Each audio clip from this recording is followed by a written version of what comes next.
अस्सलाम वालेकुम क्लास 9 आप लोग खैरियत से हैं, ठीक ठाक हैं। आपका आज जो यूनिट 1 में टॉपिक है प्रॉब्लम सॉल्विंग में, that is verification and validation. किस चीज़ की वेरिफिकेशन और किस चीज़ की वैलिडेशन मींस के यहाँ पे बात होगी कि आपका जो आप सॉल्यूशन आपने किसी प्रॉब्लम का अडॉप्ट किया है, इधर आपकी कंप्लीशन के बाद जो वो वर्किंग है आप उसकी वो चेक करेंगे, वेरीफाई करेंगे कि वो सही वर्क कर रहा है या नहीं, और वैलिडेट करेंगे कि वैलिडेशन उसकी कब होगी, जब उस पर डाटा टेस्ट होगा और वो उस पर रिज़ल्ट अगर गलत डाटा पे गलत रिज़ल्ट देता है, सही पे सही रिज़ल्ट देता है, दैट मीन्स कि वो वैलिड है।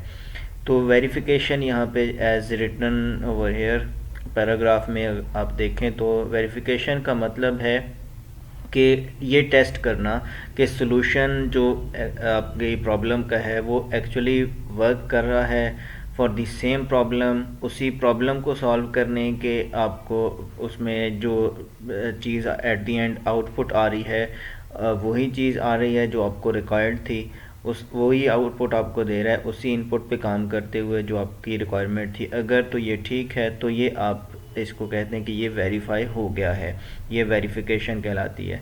फॉर एग्ज़ाम्पल अगर आप कहते हैं कि आपको सॉल्यूशन प्रोवाइड करना है for calculating compound interest, then verification means to know that it is giving result for compound interest, not for plain interest। एक होता है इंटरेस्ट, रेट ऑफ इंटरेस्ट, जैसे कि बैंक्स में ये टर्म इस्तेमाल होती है। तो इसी तरह के थोड़ी सी कम्प्लेक्स टर्म है, उसे हम कहते हैं कंपाउंड इंटरेस्ट। तो ये फाइनेंस जो पढ़ते हैं बिज़नेस रिलेटेड टर्म्स हैं ये, तो वहाँ पे इस तरह की कैलकुलेशन अडॉप्ट की जाती है। इस सूरत में आपको अगर कहते हैं कि एग्जांपल के तौर पे ये आप ले लें कि आपको ये प्रॉब्लम फाउंड करना था, इसका सॉल्यूशन फाउंड करना था इस प्रॉब्लम का, कि आपको कंपाउंड इंटरेस्ट बताना है। तो अगर आपने उसके लिए सॉल्यूशन जो है वो बनाया है, प्रिपेयर किया है, तो आपको रिज़ल्ट आउटपुट वही कंपाउंड इंटरेस्ट आता है या सिंपल इंटरेस्ट, तो ये आपको वेरीफाई करना होगा।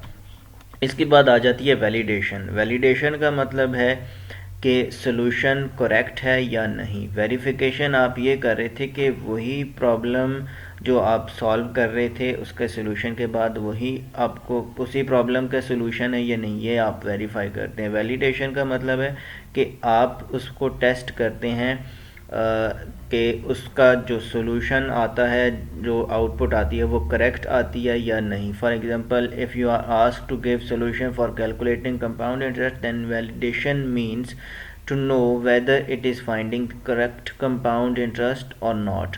वहाँ पे क्या था वेरिफिकेशन में कि आपको ये बताना है कि वो रिज़ल्ट उसी के लिए फाइंड कर रहा है कि या किसी और तरह का इंटरेस्ट है। यहाँ पे आप करेक्टनेस देखते हैं वैलिडेशन में कि आया वो जो फार्मूला जिस पे वो काम कर रहा है वो सही है या नहीं। If a solution is verified then it is validated with the help of test data as discussed in previous section। तो जब आपका सॉल्यूशन वेरीफाई हो जाए तो फिर क्या होता है, वो वैलिडेट किया जाता है यूजिंग सम टेस्ट डाटा, जैसा कि आपको पहले बताया गया टेस्ट डाटा किस तरह से करते हैं। इसके बाद एग्जाम्पल 1 है यहाँ पे, let's assume that you go to pizza shop and order a chicken pizza. अब बात समझ आ रही है कि आप पिज़्ज़ा शॉप पे जाके आपने पिज़्ज़ा परचेज़ करना है।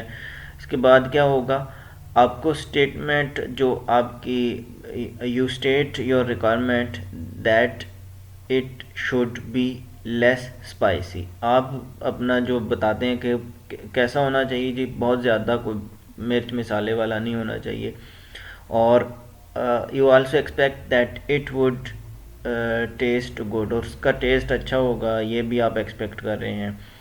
When the pizza arrives you can observe that it is a chicken pizza. तो फिर जब पिज़्ज़ा आपके सामने आ जाता है, आप देखते हैं कि वो चिकन पिज़्ज़ा है, तो ये आप वेरिफिकेशन करें। वेरिफिकेशन की एग्जांपल कि आपको देखते ही पता चल गया कि यार ये वेरिफिकेशन का जो है इसमें एग्जांपल दी गई है कि आपको पता चल गया देखते ही, समझ आ गई कि ये क्या है, चिकन पिज़्ज़ा है। फिर उसके बाद जब आप उसकी टेस्टिंग करते हैं, मीन्स कि आप उसको खाना शुरू करेंगे, अभी तक आपने खाया नहीं था, जस्ट देख के, तो वेरिफिकेशन का मतलब है कि आपने जस्ट एक नज़र उसको देखा और आपने कहा हाँ ये तो यही सोल्यूशन प्रोवाइड करेगा जो हमें रिक्वायरमेंट है। फिर जब आप उस पर डाटा को टेस्ट करते हैं तो इस फेज़ के बाद अगर वो डाटा आपको सोल्यूशन सही प्रोवाइड करता है तो करेक्टनेस की बेस पे आप ये डिसाइड कर लें कि ये वैलिडेट हो गया है। तो इसी तरह यहाँ पे एग्जांपल जब पिज़्ज़ा की आई, जब आपने उसको देखा पहली नज़र आपको अंदाज़ा हो गया ये चिकन पिज़्ज़ा है, ये वेरिफिकेशन है। और जो उसके बाद उसको आपने फर्दर जज करना है जब आप उसको खाएंगे, you can check whether it is less spicy और नॉट, उसका टेस्ट कैसा है, अच्छा है बुरा है, या उसमें स्पाइस है नहीं है। ये चीज़ आप खा के टेस्ट कर सकते हैं, देख के नहीं बता सकते। तो ये क्या है, वैलिडेशन। तो जो प्रॉब्लम है उसका आप देखते हैं कि सोल्यूशन क्या है यूजिंग टेस्ट डाटा, तो ये उसकी वैलिडेशन कहलाती है। और जब उसको सिमिलर उसका ये है कि आप उसको देखते हैं एक नज़र में और कि ये क्या करेगा, कैसे फार्मूला, किस फार्मूला पे काम कर रहा है, तो वो अब अभी आपने उस पर कुछ चीज़ चेक नहीं की होती, लेकिन आप एक नज़र में उसको देख के जब, तो that will be called verification. तो ये एग्जाम्पल 2 में बताया गया है कि आपको एल्गोरिथम लिखना है। एल्गोरिथम आपको एक टॉपिक था, उससे पहले फ़्लो चार्ट था, इनसे आप वाकिफ़ हैं, डिटेल में काफ़ी एल्गोरिथम को स्टडी किया। तो आपको एक एल्गोरिथम लिखना है जिसमें इनपुट क्या होगी कि एक लिस्ट ऑफ नंबर्स होगी, और जो एल्गोरिथम क्या करेगा, should display list arranged in ascending order. आप किसी भी ऑर्डर में नंबर इंटर कर सकते हैं, रैंडम नंबर आपने इंटर करने हैं, और उसके बाद जो एल्गोरिथम है वो उनको अरेंज करेगा असेंडिंग ऑर्डर में। असेंडिंग ऑर्डर का मतलब है छोटे नंबर से बड़े नंबर की तरफ। तो इस ऑर्डर में वो तरतीब से उनको रखेगा। आउटपुट में आपको ये चाहिए। After writing the algorithm you submit it to your teacher, तो your teacher provides a list of numbers to the algorithm. तो फिर अब जो आपका टीचर है वो क्या करेगा, उस एल्गोरिथम को चेक करेगा। कैसे, कि उसको कुछ नंबर प्रोवाइड करेगा एज इनपुट, और अगर एल्गोरिथम जो है वो क्या करता है, लिस्ट ऑफ नंबर्स डिस्प्ले करता है, तो वो वेरीफाई हो जाएगा। Instead if your algorithm displays an answer in yes और नो, अगर वो नंबर्स के बजाय, लिस्ट ऑफ नंबर्स डिस्प्ले करने के बजाय कुछ येस या नो या कोई और आंसर देता है, तो वो नॉट वेरीफाइड होगा। वेरीफाइड तब होगा जब वही चीज़ आपको प्रोवाइड करे जो चाहिए थी। If your algorithm is verified, your teacher moves to the next step of validation. तो वैलिडेशन इस तरह से होगी कि चेकिंग होगी कि आइदर वो जो नंबर डिस्प्ले कर रहा है वो असेंडिंग ऑर्डर में या डिसेंडिंग ऑर्डर में। तो ये तरीका है कि this is difference between verification and validation. Verification में इस एग्जांपल में यहाँ पे बात हुई कि आपने जस्ट नंबर इनपुट किए और आपको नंबर डिस्प्ले कर रहा है, तो फिर आप कहते हैं कि ठीक है जी ये नंबर डिस्प्ले करेगा, ये सोल्यूशन जो है वो आउटपुट वही देगा जो हमें चाहिए। बाद में आप, ये हो गई वेरिफिकेशन कि आपको list of numbers he output में आने चाहिए, जैसे कि आपने इनपुट कुछ रैंडम नंबर्स किए। इसके बाद आप ये करते हैं कि उसको फर्दर वैलिडेट किस तरीके से करना है। जब आपने ये देखा इसमें कि जो आपको आउटपुट आ रही है वो असेंडिंग ऑर्डर में नंबर्स डिस्प्ले कर रहा है, तो ये इसकी वेरिफिकेशन होगी, वैलिडेशन होगी, वैलिडेशन ऑफ डाटा। जब आप इसको रैंडम डाटा दे के इसको टेस्ट करेंगे और इसको आपका जो आउटपुट है वो आपके रिकॉर्ड आउटपुट से मैच करेगा, यानी कि असेंडिंग ऑर्डर में लिस्ट प्रोवाइड करेगा, तो और कोई एलिमेंट उनमें से मिसिंग नहीं है, तो ये आपकी वैलिडेशन होगी। This is difference between verification and validation. दो एग्जांपल से समझा, आप कुछ और भी इंक्लूड कर सकते हैं। Identification and correction of errors, ये टॉपिक है जी। अगर एल्गोरिथम आपने जो यानी कि सोल्यूशन जो फाइंड आउट किया था वो फेल हो जाता है, वेरिफिकेशन टेस्ट पास नहीं करता, तो मीन्स कि उसमें कुछ एरर्स अकर होंगे, तो उनको आइडेंटिफाई करना और उनको करेक्ट करना, ये टॉपिक है। Then it is important to identify the root cause of failure and then to correct it. तो आपने जो सोल्यूशन फाइंड आउट किया, आप उसकी वेरिफिकेशन कर रहे थे कि आया ये सही काम करेगा या नहीं। तो जब उसमें सही काम नहीं कर सका, वो फेल हो गया, तो फिर आप उसमें क्या करेंगे, अब आप उसका सबब जानेंगे कि क्या मसला हुआ, क्यों ये सही काम नहीं कर रहा। Sometimes the error is logical, कई दफ़ा ये होता है कि एरर जो होता है वो लॉजिकल एरर का मतलब है ऐसा एरर जहाँ पे फार्मूला मिस्टेक हो, यानी कि सिंटेक्स वगैरह सारा कुछ ठीक है, लेकिन आपका जो प्रोग्राम है वो क्या कर रहा है, उसमें प्रॉपर लॉजिक के साथ काम नहीं कर रहा। मीन्स के उसमें जो आपको फार्मूला था वो सही नहीं है। तो ये आपका लॉजिकल एरर कहलाता है। It means the solution is working but not giving required result. Solution काम कर रहा है, इनपुट लेता है, आउटपुट भी दे रहा है, but not the proper functioning, क्योंकि आपको वो रिज़ल्ट नहीं दे रहा जो रिक्वायर्ड था। तो for example, recruit students for our school volleyball team. अब वॉलीबॉल टीम है, उसके लिए टीम सेलेक्ट हो रही है, तो क्या होगा, स्टूडेंट्स की हाइट पहले देखी जाएगी कि 144 सेंटीमीटर एंड 164 सेंटीमीटर के दरमियान हो। तो टू काउंट क्वालिफाइड स्टूडेंट एक एल्गोरिथम जो है बनाया गया है, उसमें स्टेप 1 है जी स्टार्ट, स्टेप जो लास्ट वाला है वो है स्टॉप। हर एक की नंबरिंग होती है जैसा कि एल्गोरिथम के रूल्स हैं। Set count to zero, count एक आपने वेरिएबल ले लिया, उसमें ज़ीरो है इनिशियल वैल्यू।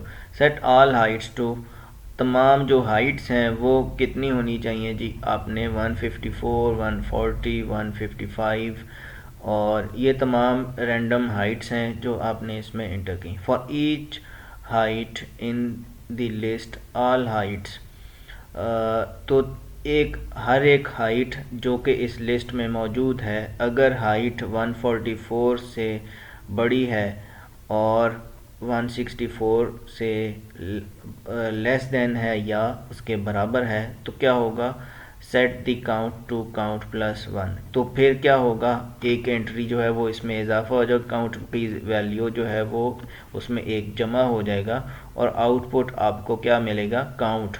तो फिर मतलब है कि आपको एक इसमें से बंदा आपने इस तरीके से चुन लिया, फिर आखिर में आ गया स्टॉप। तो ये इस तरीके से बार बार ये चलेगा। ये जो फॉर की बात हो रही है स्टेप 4 में, तो ये बार बार ये चलेगा।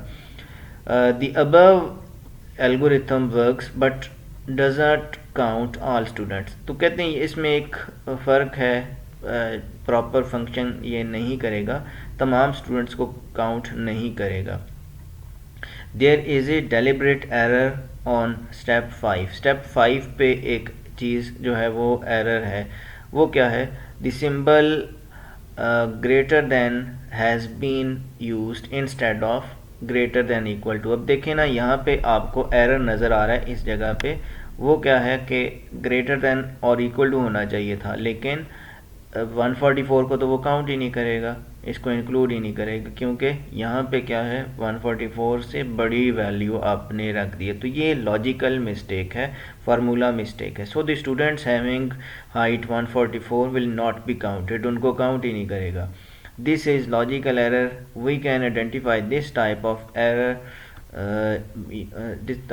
Error using a trace table. Trace table आपको यहाँ पे गिवन है, होता क्या है ट्रेस टेबल, अब इसको स्टडी करते हैं। ट्रेस टेबल टेक्निक है टू टेस्ट एल्गोरिथम्स। अब बाकी आपने जो पहले टेक्निक्स पढ़ी हैं वो डिफरेंट सिनेरियोज में फ़्लो चार्ट की टेस्टिंग होगी वगैरह, लेकिन यहाँ पे जो बात हो रही है ये है, या इससे पहले आपने टेस्ट डाटा वगैरह का पढ़ा। ट्रेस टेबल क्या करता है, ये सिर्फ़ और सिर्फ किसको चेक करने के लिए, एल्गोरिथम को चेक करने के लिए, in order to make sure that no logical errors occur while the, जो आपका एल्गोरिथम है उसमें कोई एरर अगर होता है जब भी एक या इससे ज़ायद, तो आपको क्या करना होता है, उसको ट्रेस टेबल की मदद से टेस्ट करते हैं। The table usually takes the form of a multi column multi row table with each column showing names of data and each row showing values of data at each step। यहाँ पे कह रहे हैं कि जो column होता है वो क्या शो करता है, मल्टीपल कॉलम्स होते हैं और मल्टीपल रोज़ होती हैं। तो रोज़ में क्या होता है, उसमें काउंटिंग होती है कि आपके स्टेप्स कौन कौन से हैं, स्टेप 1 स्टेप 2 स्टेप 3 जितने भी स्टेप्स होते हैं एक एल्गोरिथम में। और जो रोज़ कॉलम्स हैं वहाँ पे क्या होगा, नेम्स ऑफ डाटा होंगे कि कौन सा डाटा है यहाँ पे। जैसा कि इधर आपको यहाँ पे इस प्रॉब्लम के मुताबिक तमाम ऊपर हाइट लिखा हुआ, तो मीन्स इसमें तमाम हाइट्स इंक्लूडेड हैं। जहाँ पे सिर्फ हाइट लिखा हुआ है वो हाइट इंक्लूड होगी, सिंगल हाइट। और जहाँ पे ऑल लिखा हुआ मीन्स के उसमें काउंट में अब जो है वो काउंट वेरिएबल की वैल्यू। तो ये नेम्स शो कर रहे हैं कॉलम्स। और जहाँ पे ये रोज़ हैं, step 1 step 2 step 3 step 4 step 5 so on, ये जितने भी स्टेप्स होंगे वो आपको रोज़ में नज़र आएंगे। टेबल 1.3 है ये।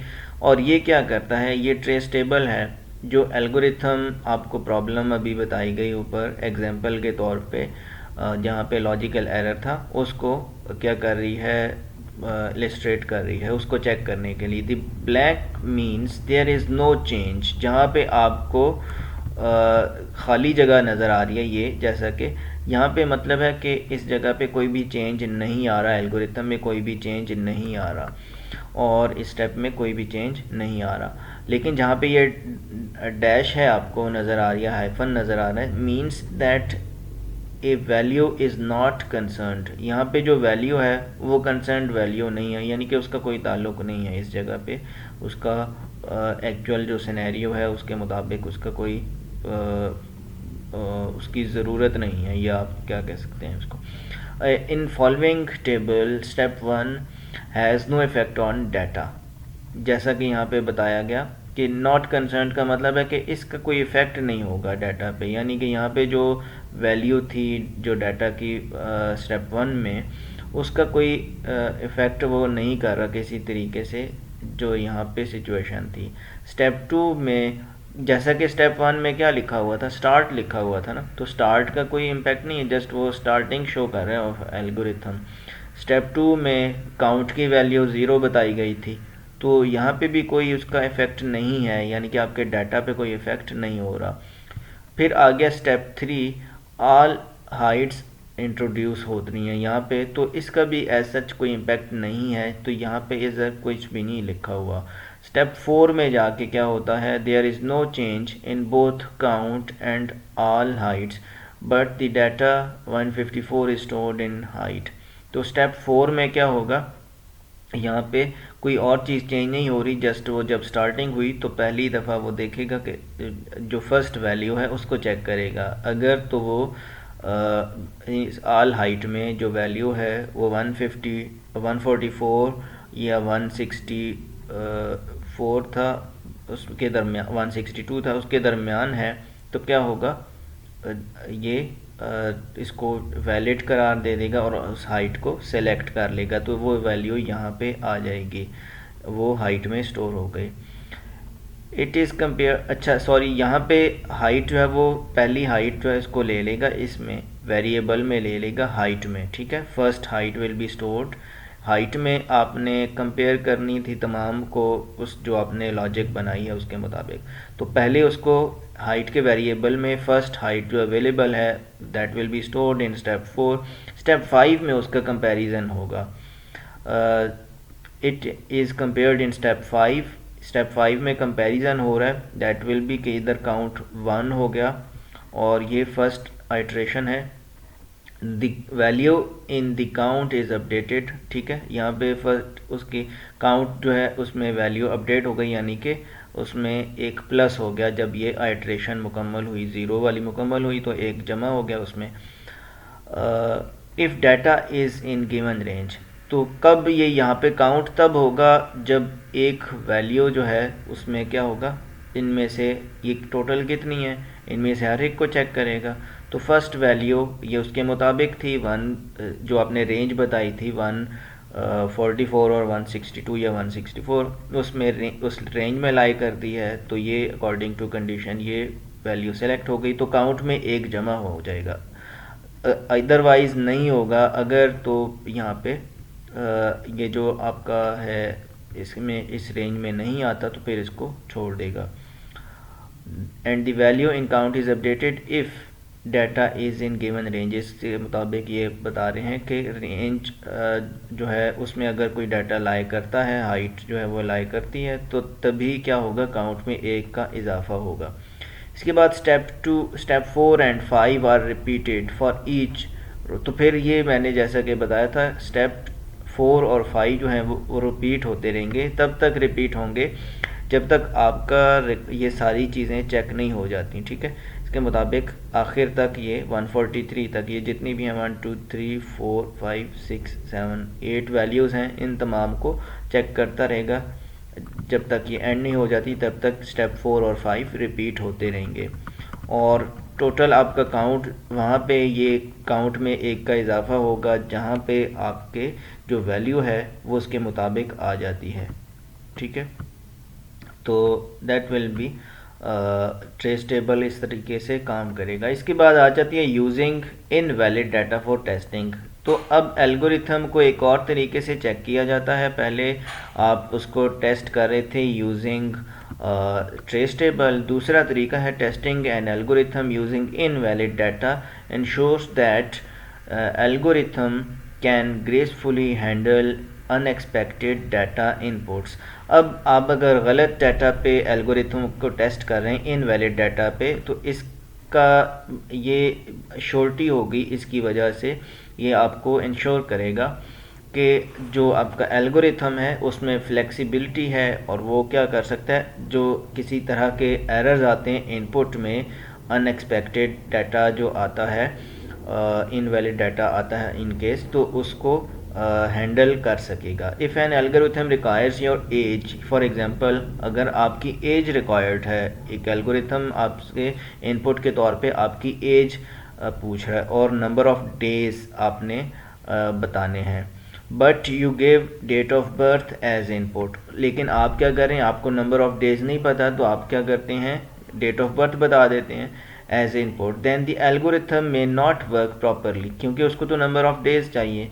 The purpose of testing using invalid test data is to detect such situations। तो यही चेक करना होता है कि जब आप गलत डाटा देते हैं, क्योंकि there are different users, they have different minds, और हर एक अपने थॉट के मुताबिक जो है वो डाटा इंटर करेगा जो उसको समझ आ रही होगी। तो आप ये पहले से इस सिचुएशन को हैंडल करने के लिए टेस्टिंग करते हैं एल्गोरिथम्स की। In such case error messages are shown as output. तो फिर क्या होगा, उसके रिजल्ट के तौर पर एरर मैसेजेस उसमें वो भी लिखने पड़ते हैं जब कोई भी प्रोग्राम बनाया जाता है, ताकि यूज़र को ये आइडेंटिफाई तो हो कि वो गलत डाटा इंटर कर रहा है। इसीलिए ये इनवैलिड डाटा इंटर किया जाता है, उसकी मदद से टेस्टिंग की जाती है। More over this kind of testing helps you improve the quality of solution. जो आपने काम किया होता है, जो सॉफ्टवेयर या प्रोग्राम बनाया होता है, उसकी बात हो रही है कि उसमें इम्प्रूवमेंट आती है इसकी मदद से। इसके बाद आपकी एक्टिविटी है कि write all the above discussed algorithms keeping in mind the invalid test data inputs. आप जो ऊपर जितने भी एल्गोरिथम्स थे उन तमाम को आपने लिखना है और उसमें इनवैलिड डाटा से उनको टेस्ट करना है। और आप क्या करेंगे, आपको ये इंडिविजुअल टास्क करना है यहाँ पे, नॉट आप ग्रुप्स में नहीं करेंगे, इंडिविजुअल टास्क करेंगे। और यहाँ पे जो बात लिखी हुई, जस्ट हम पहली स्टेटमेंट को वैलिड यहाँ पे ले रहे हैं, ठीक है। बाकी जो ग्रुप वाला जो लिखा हुआ है आपको इसकी ज़रूरत नहीं है, आप ग्रुप इंडिविजुअल करेंगे। Rewrite algorithms so that upon invalid inputs appropriate messages are displayed. तो आपका अगर इनवैलिड इनपुट आती है यूज़र की तरफ से, उस पर किस तरह के मैसेजेस, एरर मैसेजेस डिस्प्ले होंगे, वो भी आपने उसके मुताबिक करने। इनवैलिड डाटा अगर यूज़र इंटर करता है तो आपने इस तरीके से मॉडिफाई करना है। इस एक्टिविटी में ये आपको टास्क दिया जा रहा है, तो ये आपने इंडिविजुअली करना है और उसकी पिक्चर फिर आपने ईमेल करनी है या ग्रुप में भेजनी है। That's up to you. और यहाँ पे जो आपका फर्दर समरी गिवन है, समरी में ऑब्जेक्टिव पॉइंट ऑफ व्यू से आप देखें तो ये एमसीक्यूज़ में बन सकते हैं। इसके बाद यूनिट कंप्लीट हो चुका है और यहाँ पे आपकी एक्सरसाइज आ जाती है। तो एक्सरसाइज माइंड ब्लोइंग है कुछ, जो वेरी फर्स्ट आपका यहाँ पे एग्जांपल है। इसको आप गौर से, एक पहेली को आपने बूझना है कि ये किस तरीके से होगी, तो आपको गौर से इसको समझ के करना है। इसके बाद कुछ एक्सप्लेनेशन के डिटेल क्वेश्चंस हैं और ट्रेस टेबल को जैसा डिस्क्राइब करना। फिर आपकी ये जो सॉल्यूशन है, करेक्ट ऑप्शंस, ये आपको at the end of the book I think given होंगे। तो बहरहाल, लेकिन आपने पहले क्या करना है, ख़ुद से ये तमाम ऑब्जेक्टिव जो है वो करना है अटैम्प्ट। नेक्स्ट जो यहाँ पे कोड आएगा, फ़्लो चार्ट, ये आपको फ़्लो चार्ट इसके मुताबिक ये करना होगा। ये आपके टास्क के तौर पे है। पेज नंबर, एक्सरसाइज, ये जितनी भी है ये आपका होम टास्क है, that you have to do. और आई होप सो जितना आपको पढ़ाया गया है इस यूनिट में अभी तक कोई प्रॉब्लम नहीं आई होगी। एक्सरसाइज आप अटैम्प्ट करेंगे, इसमें कोई प्रॉब्लम आती है तो यू कैन आस्क अगेन। अस्सलामु अलैकुम।